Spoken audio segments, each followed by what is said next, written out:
Floors. Okay. You wash your hands. Yes. You get your protective equipment out. Yes. You wash your hand. What is the first thing that you should be putting on? You should put your gown on first. Correct. After the you gown, what's next? put your gown on. You put your mask on. Correct. You put your goggles on. Correct. Then you put your gloves on. Yes, that's the last thing. The shoe things are first. Yes, the shoes is first. Yes. Yep. I always tell the staff. Gloves are last. Yeah, I always tell the staff when it comes to donning, we tend to forget what is, the first and second step. I always tell them bottoms up. Yes. You start from the bottom, which is, you mentioned that the shoes cover. From the shoes cover, you do your gown. From the gown, what's next is your mouth. What's next, as you're going up, is the eyes, which is the goggle or the shield. And then the last thing is the glove. Removing your PPE, what comes off first. Now, for removing, there's 2 steps. That is okay by federal guideline. So can you go ahead and skip me one? You're going to take your gown off first. Correct. And while you're taking your gown off, you pull your gloves off with the gown. Yes. And then you take your shoes off. And then you go take your eyes and your mask. Yes. Very good. You passed this station. Okay. Now we're going to talk about wound care. When you're going to see a lot of residents that multiple skin issue, could be pressure sore, could be a diabetic ulcer. So I'm looking at this mannequin here. Can you tell me what they are? If it's a stage 1, 2, This is 3, 4. 4. Correct. So this is a stage 4. Where you can see this scar. You can see this slough, and it's also a bone being exposed. So this is stage 4. What is the stage is this? 3. Correct. This is stage 3. Unstageable? Unstageable. That's correct, because you have slough and you have eschar, and you really don't know what's underneath that. Yes. So yes, that is unstageable.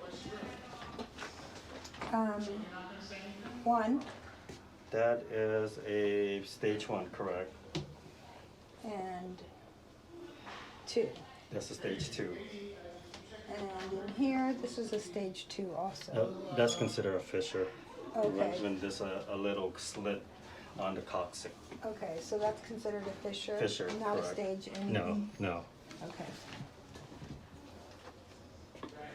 That's a 4 also. This was it was a surgical Yes. procedure that was done. Yes, these. Yes. Okay. So yes, you have that BP red, and then you have the sutures mark or staples, and the last one here That is bruising. is it's not it may look like a bruise, but it's a pressure area. So there's a bruise on a pressure area. This is the name that we use.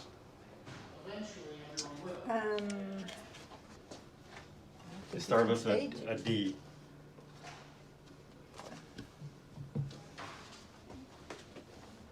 The Deep tissue injury. correct. There's a deep Yeah. tissue injury. So because it's the pressure area, which is the hip, it's purple, it's red. It looked like a bruise, but because it's the pressure area, we call it a deep tissue injury. Okay. Yeah. If it's gonna be soft, boggy. And then on the toes, same thing. Toes might be a little bit more difficult. We'll start here. Well, what is this side That's a here? surgical side. Yeah, this is a surgical side because you have the staples. This here on the ankle, Stage 1. that is a stage 1. That's correct. What stage is this here? That Just looks look at like it bone carefully. to me, Yep, so it looks like a 4. Yes, that's Anytime you the- get to bone, it's 4. that's correct. You have slough here. You see a pink wound bed, and you also see something right there that's possible as a bone exposure. That's what a +4. This here, Deep tissue injury? deep tissue injury. if you go ahead and press down on the heel, you see how hard it is? But if you press here, you're gonna notice it's gonna be a little bit softer. Yeah. So that's a deep tissue injury. So what's the difference between stage 1 and deep tissue? How do you tell which one is which? Because they look the same, right? But how do you tell which one is which? Non-blanching is a stage 1. Non-blanching is a stage 1. Blanching redness. Yeah. With this, it's a stage 1 because it's pink. Residence with poly lying on her side, but it hasn't opened yet. It turns pink. But let's say if she was to be on her position, we did not reposition her every 2 hours like we're supposed to. She was left there for 12 hours. So from this can turn into this. Yes. So But this yeah. can resolve itself Yeah. with So if you press proper- on it, it could be blanchable. Sometimes it's not blanchable. But hopefully we want to see blanchable. Yes. And then the difference between that, the most significant telltale sign that you have a deep tissue injury is that the deep purple, because if this comes off, you know this is stage 1 because underneath that there's nothing there. The fact that it's purple, there might be something deeper in there. We don't know, so we call it deep tissue. Okay. So, and then you can tell that because it's kind of like the discoloration is totally different from stage 1, you know, and so that's how we know that it's a deep tissue. Moving on, what do you think this is?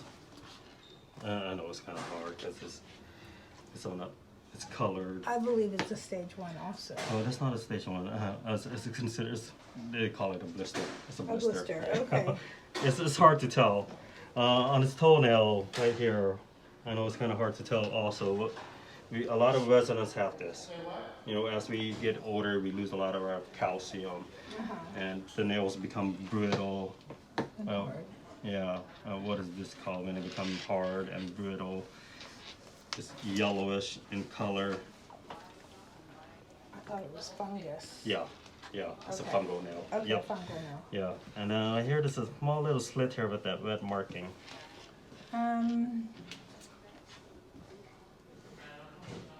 Yeah, it's not really visible, but it's right there. It's a small open area Yeah. by the nail.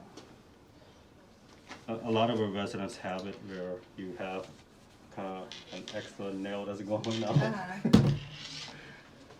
Yeah, it's an ingrown toenail. Ingrown. Yeah, Okay. I know it's hard.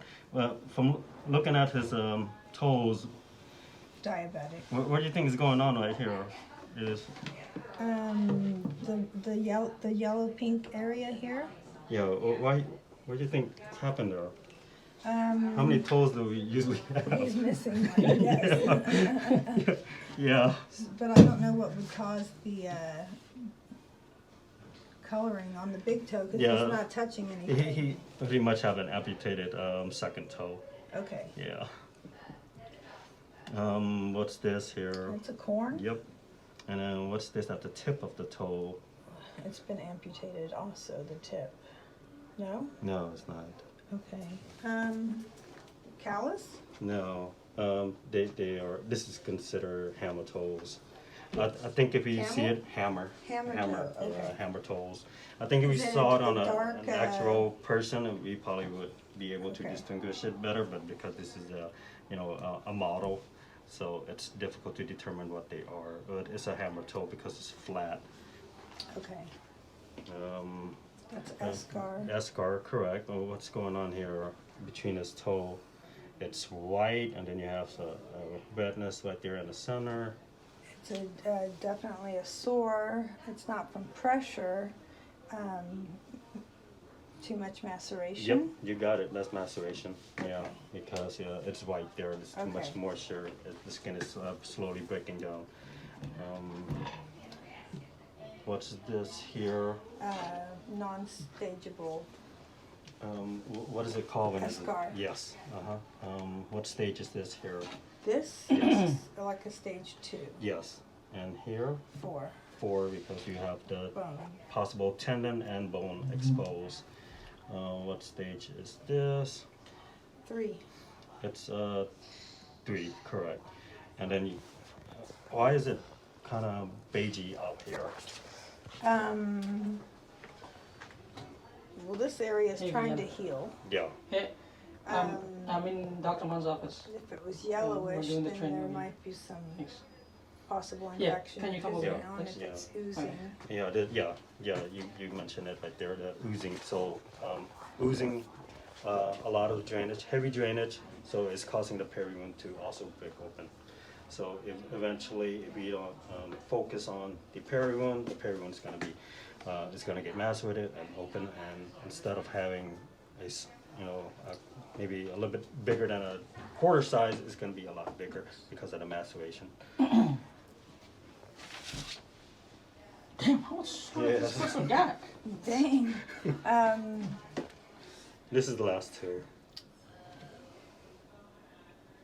It looks like a wound that's healing, but Yeah. there's Yeah, something going on in the middle. Yeah, they consider this a callus. Okay. Yeah, and the last one Two. here, Stage 2. it's Three. they call this a Three. diabetic ulcer Okay. on the foot.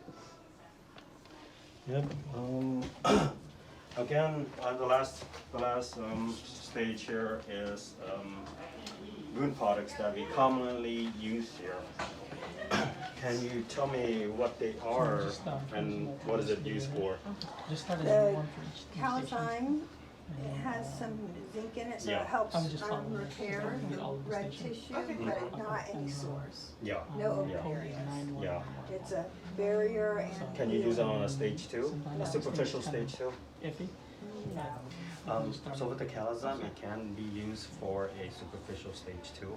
As long as there's no open skin. Yeah, it's superficial, stage 1, stage 2. The way I remember this is, you see how it's orange?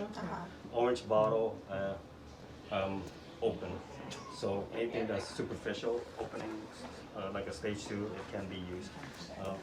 Like shearing. Yeah, And then you have the moisture. Moisture barrier is just for brief changes. And, it's antifungal Yeah, too. So it, antifungal. red fungus that's Yeah. there, it helps Yeah. get rid of the Mhm. fungus area. Maybe between the legs or under the breast is mainly the Correct. outer. Yeah, so for this two item can both be used for under the breast. You have one that's cream and one is a powder. Anytime the redness is, it's not too significant, then you can go ahead and use the fungal powder.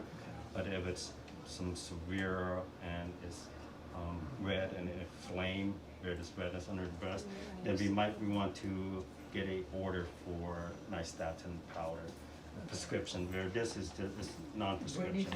Okay. Another thing about the calazine that I do want to point out is when you apply the calazine, you shouldn't leave it just like looking like this. Because if you leave it like this, the next day it dries up, it becomes like a clay-like texture, and it's difficult to rub off. So by rubbing, you can make that skin issue even worse. So the proper way of applying calazine is you want to make sure that you rub it in, but you gotta make sure that the rest of the skin is intact. Yes. So you rub it in and it should be invisible solid. Okay. So that the next day when you come in, you're not scrubbing his skin Yes. because it dried up into a clay-like consistency. Okay. And then you have your anthracite gel and your hydrogel. What is those two items good for? They're both the same. These two? Yeah. The students are coming in too. I've never used the hydrogel. Okay. I've used a lot of Meta Honey. Okay. And that is for stage 2s Yes. and 3s for the Meta Honey. Mm-hmm. And you clean with normal saline, Yeah. pat it dry, and then apply the Meta Honey to the wound bed. Yeah. So for the Medi Honey, we So can use it what's on in the slough. We evening? break down the slough. And hydrogel can also use for slough, but it's also good for a wound that's dry. A lot of time you're gonna see some dried slough. There's red slough and dry slough. If you notice that the slough are dry, you're gonna need some moisture to break it open. Okay. So hydrogel is good for a wound that's dry. Okay. Uh-huh. Moist and dry. Yeah. The honey can also be used for a dry wound also. Okay. Yeah. And That's do you it. guys do the calcium alginate and Yeah, stuff yeah, we still? do. Yes, Yeah. okay. I didn't want to introduce that because it's going to be a lot to cover.